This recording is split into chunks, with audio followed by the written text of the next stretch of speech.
page 20, il y a une information très claire, dont encore une fois les missionnaires sont au courant, puisqu'ils ont signé ce document. Il y a une page dédiée au protocole en cas d'abus sexuel par un clerc ou par un missionnaire. Les infractions sexuelles sont souvent qualifiées dans le langage courant d'abus sexuels. Les abus sexuels ont toujours des conséquences sur le développement et ou l'équilibre psychique de la personne abusée. Ils visent à assujettir une autre personne à ses propres pulsions et désirs par un abus de pouvoir, la séduction manipulatrice, l'utilisation de la force ou de la contrainte, ou sous la menace explicite ou implicite. Il porte atteinte aux droits fondamentaux des personnes abusées, notamment à leur intégrité physique, psychologique, spirituelle et à leur sécurité. Ils ont des conséquences délétères sur la personne abusée tout au long de sa vie, si des soins et un accompagnement ne lui sont pas proposés.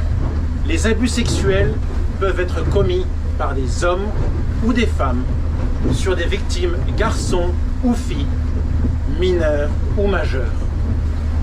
Les abuseurs sont des personnes soit immatures affectivement et sexuellement, soit présentant une structure de personnalité perverse.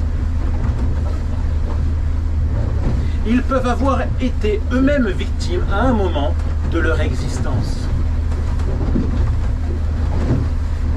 À côté de la peine en lien avec les infractions commises, des soins doivent être proposés à l'abuseur.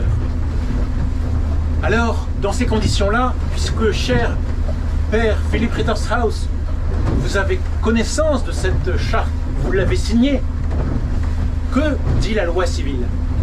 Le terme d'infraction sexuelle regroupe toutes les formes illicites d'agissement en rapport avec l'activité sexuelle, c'est-à-dire toutes celles qui vont conduire une personne à subir contre sa volonté des actes qui portent atteinte à son intimité physique, des caresses, attouchements, pénétration, etc.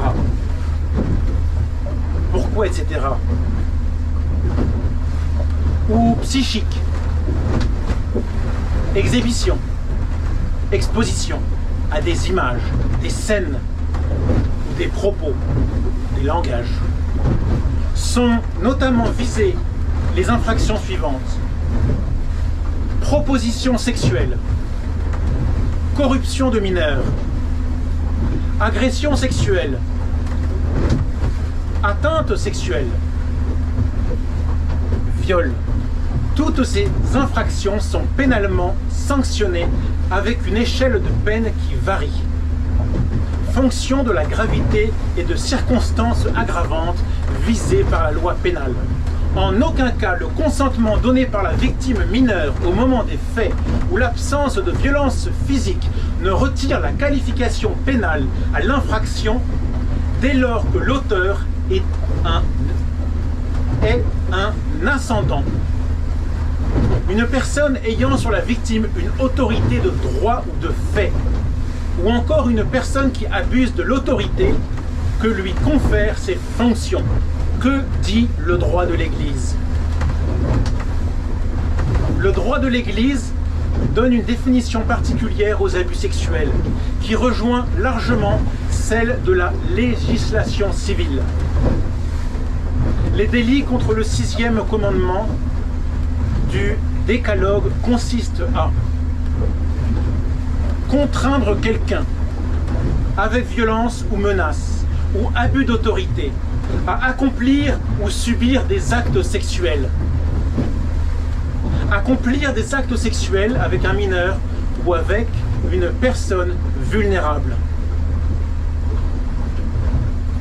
Produire, exhiber, détenir ou distribuer, même par voie informatique, du matériel pédopornographique, ainsi que recruter ou inciter un mineur ou une personne vulnérable à participer à des exhibitions pornographiques. Il doit être noté que les règles de la Congrégation pour la doctrine de la foi autorisent, dans des cas particuliers, à prolonger le délai de prescription visé par le droit de l'Église. De plus, la définition d'adulte vulnérable a été largement revue et entendue.